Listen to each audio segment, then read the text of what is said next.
Hello, my name is Christopher Madronich. I work here in the group department as an insurance broker and a customer service representative.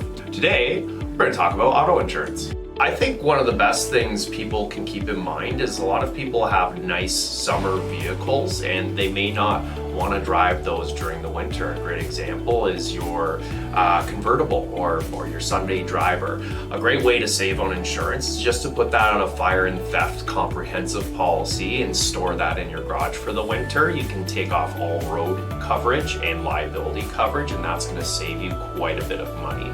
Winter tire discount, what we need to see now, I know it's changed over the last couple of years, but as an insurance broker, we would like to see all 4 pictures of each tire that shows that little emblem of the snowflake or the mountain there, and we want 4 tires there. The reason we're so due diligent about it is because a lot of people have just said that they have the winter tire discount, and that's not fair for everybody who's put their tires on their vehicle.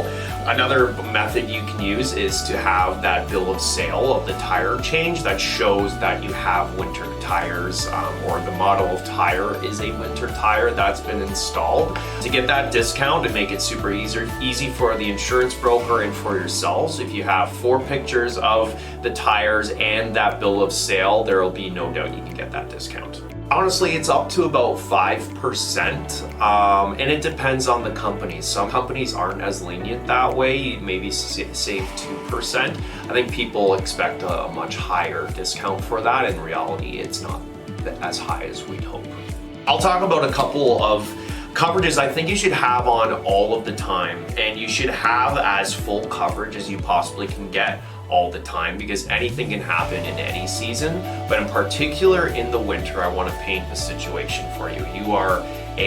You've been driving for 20 years straight with consistent insurance, and you've never had an accident, you've never had a ticket. You are driving as you normally would during a snowstorm, and you slip on some sleep after having, doing your due diligence as a driver, but you hit black ice, you hit some sleet, and you smash someone from behind.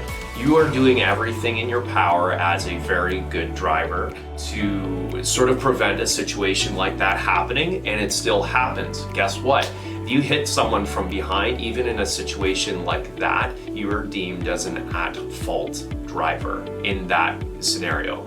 So what happens to your beautiful 20-year record is it goes out the window. That's thousands of dollars. That makes your insurance go up, and it's going to stay up for at least 6 years until that claim comes off.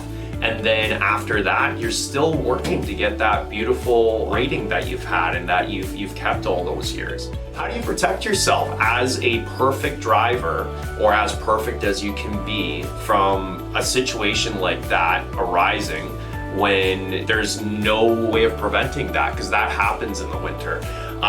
There are 2 coverages I think you should have on your policy all the time if it's applicable to you, but in particular in the winter, you want to have your minor conviction protection, which forgives the first ticket that you get, and you absolutely want to have your at-fault accident waiver or your accident forgiveness or responsible driver guarantee. These are all the same. Those 2 coverages in particular in the winter are going to protect your record in situations like this, but you should have them on your car all the time. Another coverage, you obviously want your collision, you want your comprehensive, and both of these are just to protect your car against the inevitable, like something like this happening. These coverages should be on your car all the time, all through the year, but it gets even heightened, these sort of situations in the winter.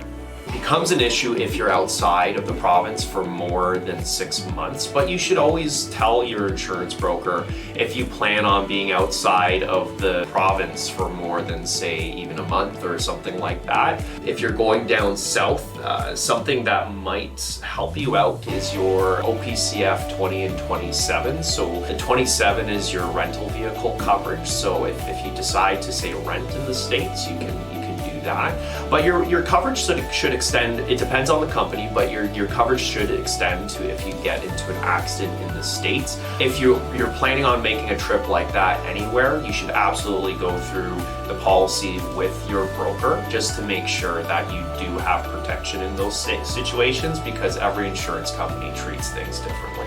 What do you need to know if you're storing your vehicle for the winter? I think that you should probably know that perils can still happen to your vehicle even if it's stored and it's not on the road. You can have theft happen, you can still have your house burned down and your auto be a part, get burned in that situation. Your house, it covers your contents coverage, but it won't cover a vehicle. So anything can still happen to your vehicle, and that's why we would recommend putting your vehicle on at least a comprehensive policy if it's being stored.